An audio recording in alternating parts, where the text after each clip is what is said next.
Hello, everyone, and welcome to News, Games, and More, IGN's weekly, not weekly, that's what I say when I host our other shows. That's how tired I am right now. It's IGN's daily news show where we break down all of the news, all of the games, and all of the more. What is that more? You'll have to tune in to find out for the rest of the show. I'm joined wonderfully today by my wonderful coworkers and pals, Destin. Hey, Destin. Hi, everybody. Bam. That's a Bam, thing I do sometimes. As Destin's known for saying. Also joined by Casey. Hey, Casey. Hello. I don't How are have you a doing? catchphrase. Sorry. We all Get need the cool thing? catchphrases. Yeah. You could be And- Krakow. No. She's not Okay. Lightning McQueen's like sister. Come on. And we're also joined by Get Ready Your Catchphrase. I'm giving you time. I'm stalling. Nick. Hey, Nick. Bazinga!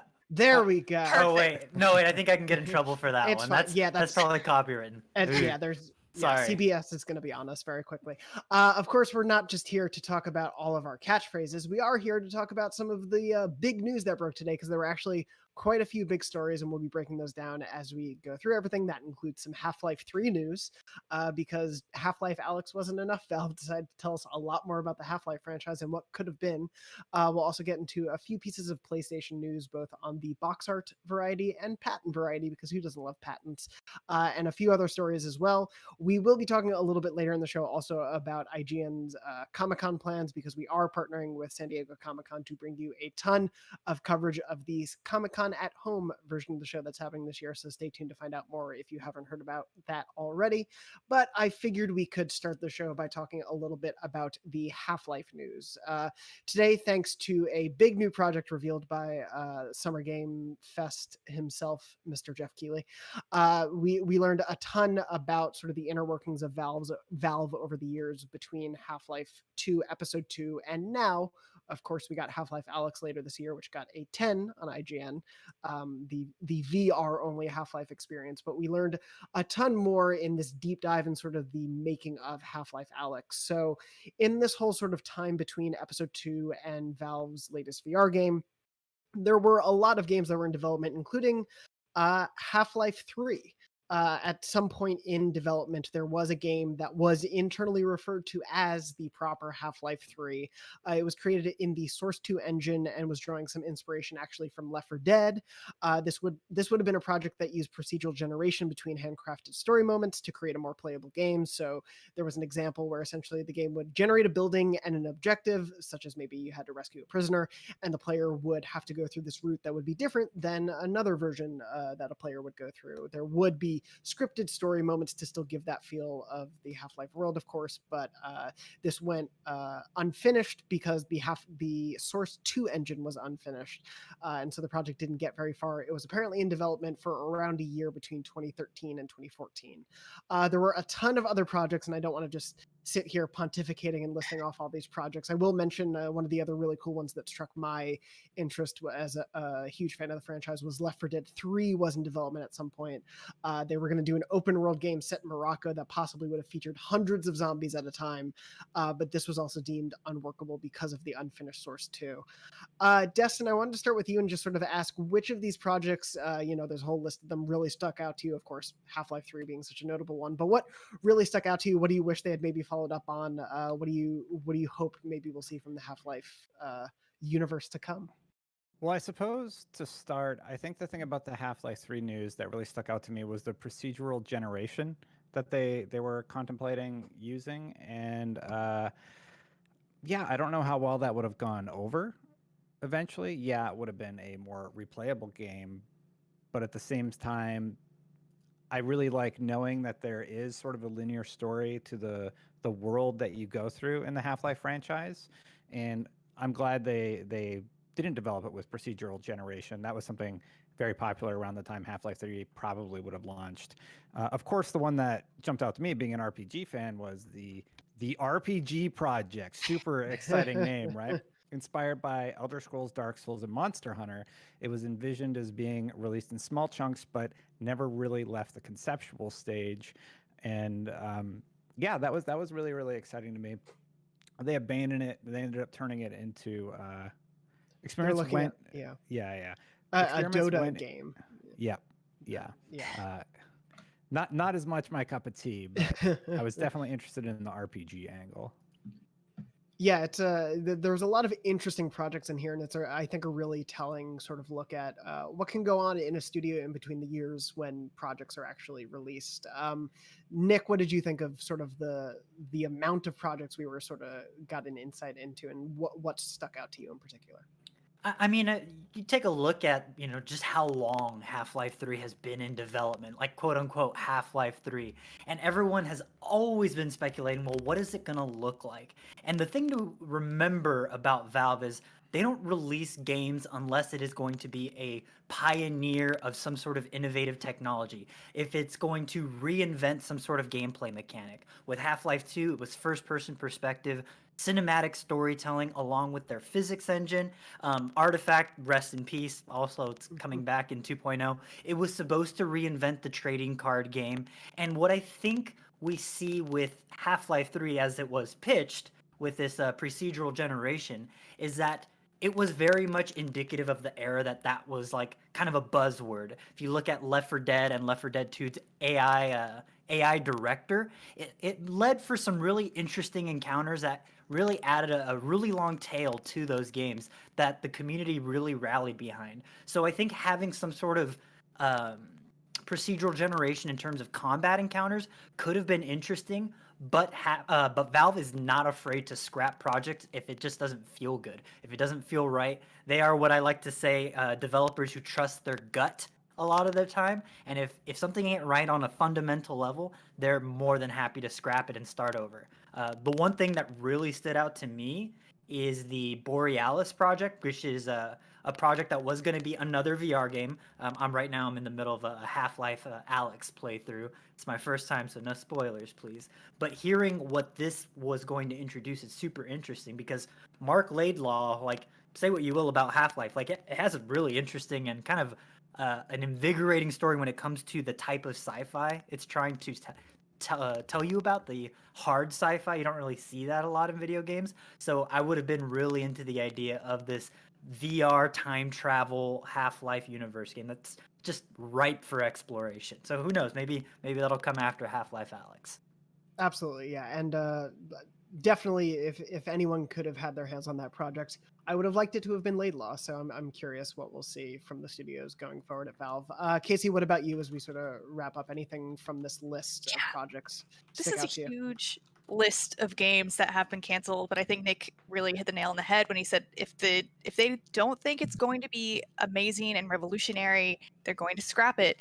But I really wish they thought just plain titled RPG project would have been that amazing, because those three titles, Elder Scrolls, Dark Souls, and Monster Hunter, and for those of you who don't know, Demon Souls was actually inspired by Monster Hunter, and I love all three of those things, and it sounds like it would have been an open world RPG with Monster Hunter / Dark Souls type combat with co-op, and that sounds awesome. Especially, I would have loved to see a project like that by such an acclaimed developer as Valve, and it's unfortunate to me that it never left the conceptual stage and then turned into an RPG based on the Dota character, which is fine. Like Dota, I know a lot of people really like Dota, but it just doesn't sound as interesting to me as a totally original RPG with the elements from those three games that we mentioned. But I also wanted to bring up Hot Dog, just because it's funny. So The Hot perfect Dog name. would have been a new take on Left 4 Dead, and it was purposely codenamed so that people on the internet wouldn't know it was a Left 4 Dead game. Unfortunately, we don't have any other information on that. But I think it's pretty interesting that they were potentially working on two different Left 4 Dead games at the same time, especially because Left 4 Dead 2 was so much fun and entertaining, and it would have been great to see. Hot Yeah. dog. I always think about It's a Wonderful Life, and every time he makes it. Oh yeah, that's what would happen when you win a match. Someone would yell "hot dog," and it'd It's kind of the be new like winner chicken dinner. Exactly. Yeah, it would have totally fit the world of Left 4 Dead. Yeah, it's a really comprehensive list. I definitely recommend checking out the full breakdown that Keeley put up, and there's so much crazy insight in there. What's really worth noting, though, I think we're talking about a lot of canceled Half-Life projects, but in this whole encompassing look at Valve's work recently, Valve's Phil Coe explained that after Half-Life Alyx's release and the critical acclaim that it got, Phil said, quote, "We're not afraid of Half-Life no more." So whether it's one of these projects or a new take on whatever Half-Life would look like next, I think we're going to get another Half-Life game at some point. I do want to point out, or Destin, would you like to, because you've highlighted it in the run of the show? I do think it's an Forgot interesting you guys one. can see that. Yeah. Vader was a super interesting topic to me because it was their first attempt to create a VR headset. Now, I think their headset markets for how much is it off top? Do you know? I want to say it's like 1,000 for what? The Index? Yeah, for The the Index. yeah. It's quite It's expensive. 1,100. Yeah, 1,100 for the entire setup. So Vader, codename of the initial VR headset concept, was a unit cost of $5,000. Now that's pretty pricey for anyone's standard. Half-Life Alyx was initially conceived to launch alongside Vader. I'm glad they were able to utilize the Index to launch it at a better price point, at least. And yeah, Half-Life Alyx is fantastic. The technology behind the Index is really interesting. It's a good product, but I think they knew that price point just wasn't realistic for anyone, really. No. Dude, playing around with the Index, I'm already like, this thing is a premium product. So I couldn't fathom what a $5,000 VR headset looks and feels like. Like, I think this thing is cutting edge. And I just wow. Here's one right here. I still have the IGN one because, well, I can't return it now, so it's stuck with me. How convenient. Oh, for you. Yeah. Yeah. It's interesting that you will never return to the office. I play a lot of Beat Saber. It's fun. That's one of the best uses of VR still. Yeah, it's a really interesting list of games, and even if we haven't gotten any of those projects, hopefully Valve is one day not afraid of the number 3. As Forchi mentioned in the YouTube comments as we're doing the show, mentioned that even though there's no Left 4 Dead project right now officially in the works, Back 4 Blood, which we've talked about on the show in weeks past, does seem to still be in the works. This is sort of a spiritual successor to Left 4 Dead, and we got our first piece of concept art for it. First word about it in so long, just in the last week or so. So definitely there's some hope for a Left 4 Dead-like game to come in the future, even if it's not from Valve. Something we do know that's coming in the relatively near future, holiday 2020, is the PS5 and Marvel's Spider-Man Miles Morales, which will be in that launch window for the PS5, a follow-up to the acclaimed PS4 game Marvel's Spider-Man. And we got our first look at the Miles Morales box art, as well as what just a PS5 box is going to look like. And it's right now on the screen. There you go. It's box art. There. So one big thing to note, and then I'll ask sort of all your opinions on it. The big differences, I think, from the PS4 box art is essentially the white trim at the top, both on the front and on the side of the case. PS4 cases, traditional ones, have a blue trim at the top, and PlayStation Hits, which is their like budget line, use a red trim. It does have the returning blue jewel case, so you can expect that to return. I guess they just have a lot of those still to manufacture, so they might as well keep going with those. And then one interesting thing, because normally PlayStation exclusives say only on PlayStation on the white trim, this one, because PlayStation has introduced this new PlayStation Studios sort of overview of all of their in-house developed and exclusively published games, that PlayStation Studios logo is now at the bottom of the box. You can see it next to the Insomniac logo down there. This is our first look at any PS5 box, our first look at the Miles Morales art. I personally love that shot of Miles. I think that's a really great pose. I think it shows some of his unique powers, like kind of hints at them. Nick, I'll start with you. What do you think of this as box art? Do you think it's decent box art? Do you like the white trim? Let's just really dig into this box art. No, like as silly as it is to say, this is a milestone. You know, anytime we get a new hardware generation, this is always like the beginning was like, oh, isn't this cool? We get our first look at all the stuff that we're gonna see in the stores. But I think it's fine. One thing that really stands out to me is that they really are committed to that white and black color scheme for the console, which it's fine. But I would have expected that they either go just all white with the jewel case or do like a white and black jewel case just to kind of complement the actual color scheming of the PS5. But other than that, like, I think it looks dope. I think the PS5 logo in black looks great. Black on white. It's clean. I approve. Casey, what about you? I'm interested just because Nintendo, went with a different box style this generation for the Yeah. Switch, the very slim red boxes. What do you think about this as their choice for moving forward? So first of all, I just want to mention I'm glad that Sony didn't try to get special with their game cases like they did with the PS3 because that Yeah. really bothered me. I hate having game cases that don't look the same, and I guess I could say the same about the Switch, but you know what? I don't live in a place where I can display my game cases now anyway, so I guess it doesn't matter. But um, at the time, it was obnoxious to have different game sizes.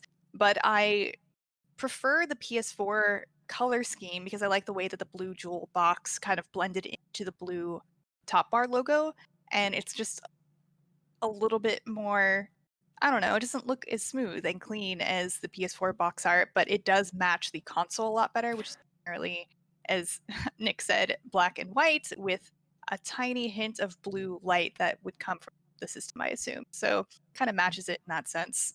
Yeah, they're really going for a uniform look here. And Destin, I want to ask before we move on, does the box art matter to you? Because there's going to be a digital edition. Which version of the PS5 are you leaning toward? Digital. I've Digital? basically gone digital at this point. I still have a shelf like in the back of my closet where I keep my older games, but I don't access them that often, and so many things have been made available digitally. However, one small thing about the box art that I'll comment on, I do appreciate that the square where it says PS5 on the ridge or the binding of That's it fine. Yeah. being a white square, that's going to be a really easy way for you to visually differentiate from your PS4 to your PS5 games on your shelf if you are a collector that prefers the jewel cases. And trust me, I totally understand there is a Dead Space costume Destin Legary out there somewhere with my previous collection of stuff, but I started realizing that I don't need that sort of clutter. And as I got rid of that more and more, instead of realizing that a lot of those pre-order incentives, like the Batarang from Batman Arkham Asylum, was the last step for me. I'm like, what am I doing? I don't need all of this stuff, so I'm pretty selective if I ever get any of those these days. It has to be something that really, really impresses me. And for the most part, I've sold most of my collectibles at this point, and will be digital mostly going forward. Well, unfortunately, some of us, myself included, aren't as self-aware and able to make those important lifestyle changes. So good on you for doing that with your collection. Well, if I can convince my wife to stop collecting everything. She's the collector now. Yeah. You got to have something. I mean, especially when we're working from home, you need something for the backdrops. Yeah. I do want to keep the Sony train rolling, and I promise it's not just because I host our PlayStation show, but because there's a lot of Sony news today. Another piece of interesting Sony information that I think could have sort of long-standing implications, or maybe not, is that we learned that Sony has acquired a minority stake in Epic for $250 million. So this is a strategic investment of $250 million. The minority stake will mean that Sony and Epic will be able to collaborate more closely together for games, entertainment, and tech. Quote from Sony President and CEO Kenichiro Yoshida, said, "Epic's powerful technology in areas such as graphics places them at the forefront of game engine development with Unreal Engine and other innovation. There's no better example of this in the revolutionary entertainment experience, Fortnite." And I do want to sort of set some expectations that don't think that this suddenly means the Unreal Engine 5 or Fortnite is going to become a PS5 exclusive. As it's mentioned, this is a minority stake. It is a small part of it, and I think more speaks to the continued partnership. We saw the Unreal Engine 5 debut was a game being run supposedly on a PS5 is sort of how that was shown to us with the Unreal Engine 5. I think this just more is we're going to see a continued partnership. And one of the interesting things I wanted to point to before asking you all what you think this might mean is a big thing that Epic recently did was a partnership with Disney in terms of some of the technology for The Mandalorian. And so to have sort of access to technology that can be used for movie shoots and TV shoots, especially as PlayStation starts to make more films and TV shows based on their properties. They started a PlayStation Productions label, I believe last year or maybe earlier this year. I don't know how time works. They have a Last of Us show in the works. They have some other projects going on. So very clearly they're looking at a full entertainment scale focus for the future. And I think a collaboration with Epic makes a lot of sense in that regard. Nick, what do you think about this deal? This one's a little bit tricky because I think there's a tendency for speculation about corporate acquisitions and different majority stakeholders or minority stakeholders. In this instance, has a tendency to get a little inside baseball.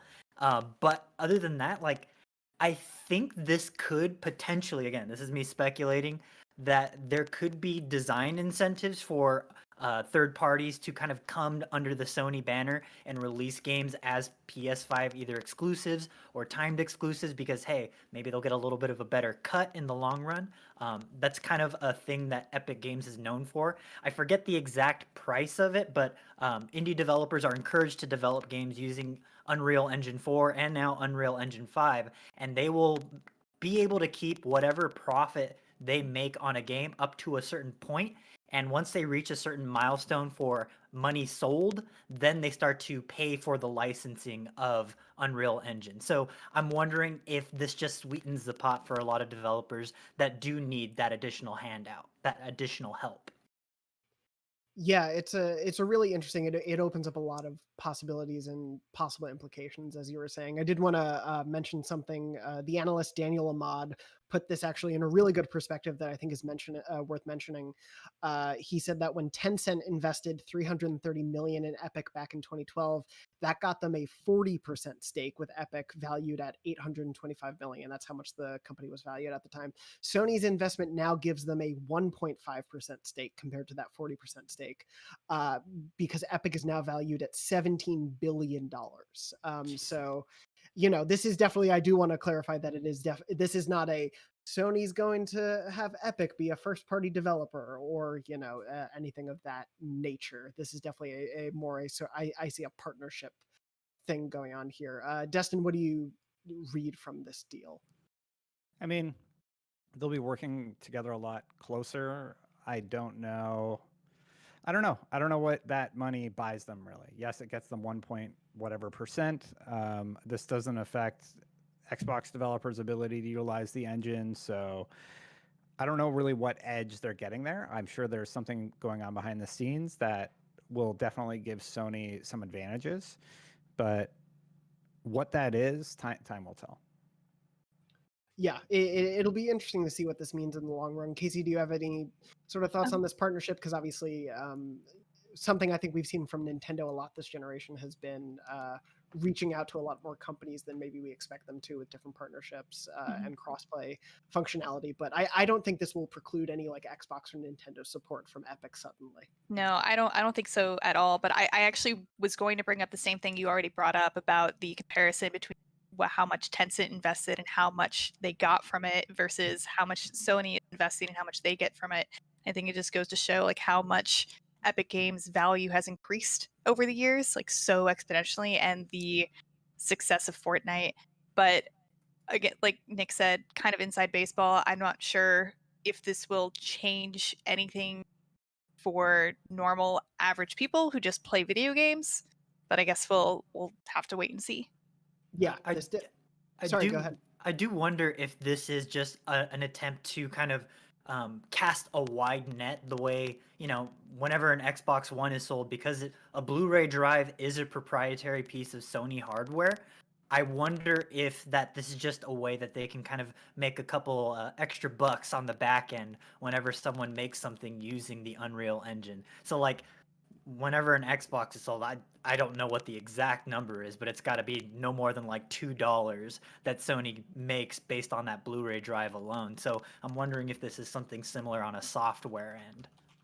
Yeah, this will probably mean a lot more to bottom lines that we don't even realize are sort of happening as money changes hands. So it will be curious to see, though, if we do have any ramifications, as Casey was saying, for players, for people. Like, actually what matters as this generation really kicks in. But for now, it is always good to see partnerships continue to happen between such big companies. Sort of to wrap up on the Sony train, I do want to mention there was a Sony patent that suggested PS1, PS2, and PS3 games could be backward compatible via the cloud. Now, I should note, with basically any patent story, especially we've been discussing a lot when it comes to the PS5, doesn't mean this is going to be real. It doesn't mean that Sony is actually going to act on this technology, produce it in any real way that becomes something consumers use. It's them researching technology that they want to make sure they have the patents to be able to produce and, sell and obviously make money from. But a patent was posted to Twitter by user Renka_schedule with a tweet that once translated to English essentially read, quote, "A large number of game titles across PS1, PS2, PS3, and various generations of game consoles can be stored and used via a cloud gaming library. These games can be run on a virtual machine that mimics the operating system associated with each game console." So right now, the only thing we know about backward compatibility when it comes to the PS5 is that the majority of PS4 games will end up working on the PS5. We don't know whether that's disc or digital or what, but we know that there will be some PS4 backward compatibility support. Casey, I want to start with you and sort of a general, like, how much of a factor do you think backward compatibility will be going into this next generation? We see Xbox really making it a big initiative. Nintendo has some limited amount with the Switch Online library that they occasionally update these days. But here's 3 games in a month. Have fun. One of them might be a game when it comes to that. But yeah, what do you think of? Do you hope this is something we see put into practice? Do you expect we actually will? How important do you think sort of backward compatibility is to this?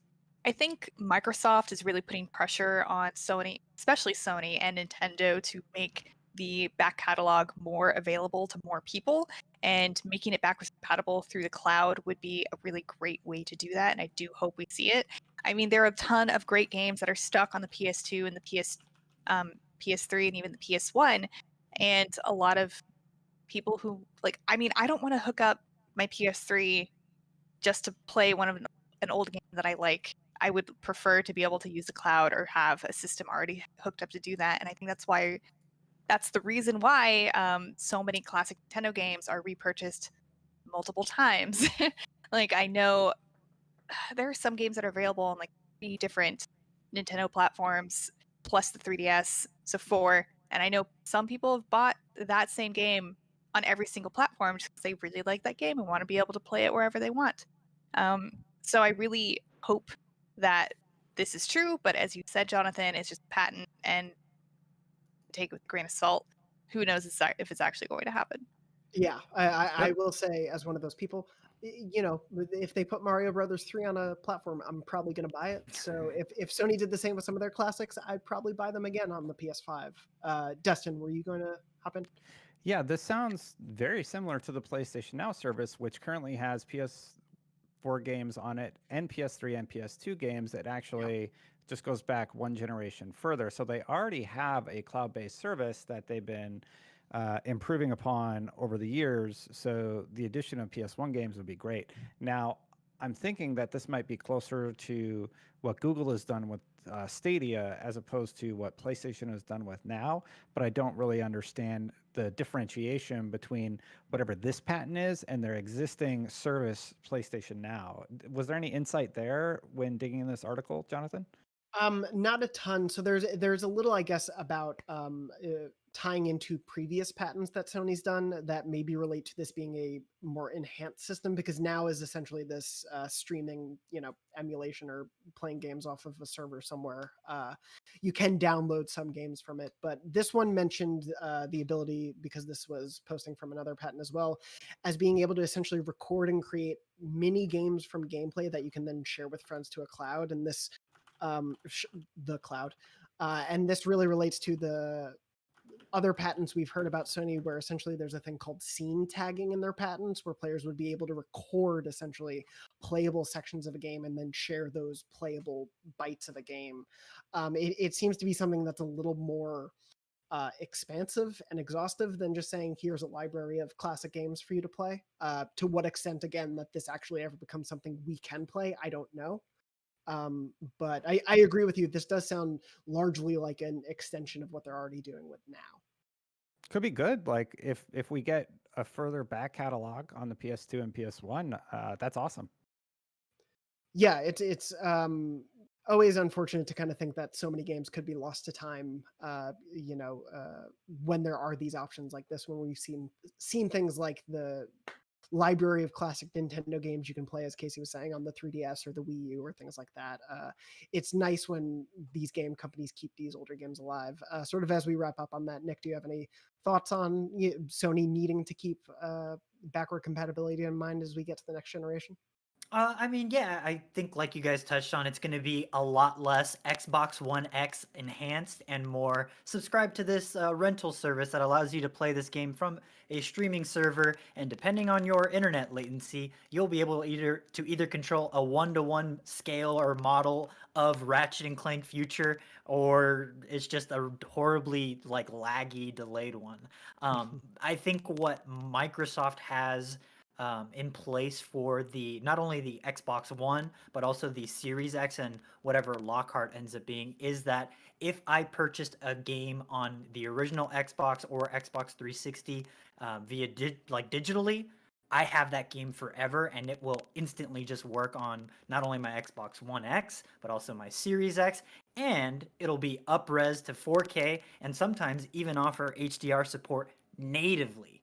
I don't think there's a world where that's going to happen for any Sony title, unfortunately, just because, there were no digital licenses for PS1 games outside of what you see in PS3. But again, the PS3 emulating that hardware is a whole other can of worms because it was notoriously so difficult to design for, and which is why they have a hard time emulating a PS3. So I'd like to be optimistic and say, oh man, it's just going to be like Xbox. Xbox really set the precedent. I think it's going to be more PlayStation now, which is fine. Yeah. Well, I'll take it. But hey, a 4K Ape Escape, I wouldn't mind that. Oh, sure. yeah. Just as we're wrapping up on this story, did want to mention Squally and Heart in the comments on IGN said, do it. Please make a machine that plays PS1 all the way to PS5. I will pay $700 for it. And Squally and Heart, I would say be very careful when saying how much you'll pay for a console when they haven't told us how much it will cost, because they'll probably find a way to get $700 out of you. I mean, PS3 was backwards compatible, and that was $600 when it first came out. So exactly. And just as large as the PS5. Yeah. Yeah, God, that was a giant console. And then they took the backward compatibility out, and it was suddenly cheaper. We'll have to see. It's very interesting being so close to the start of this generation, but still knowing so little about what we're actually going to be getting, not just this fall, but in the years to come. As we wrap up, I did want to briefly mention, of course, that we are.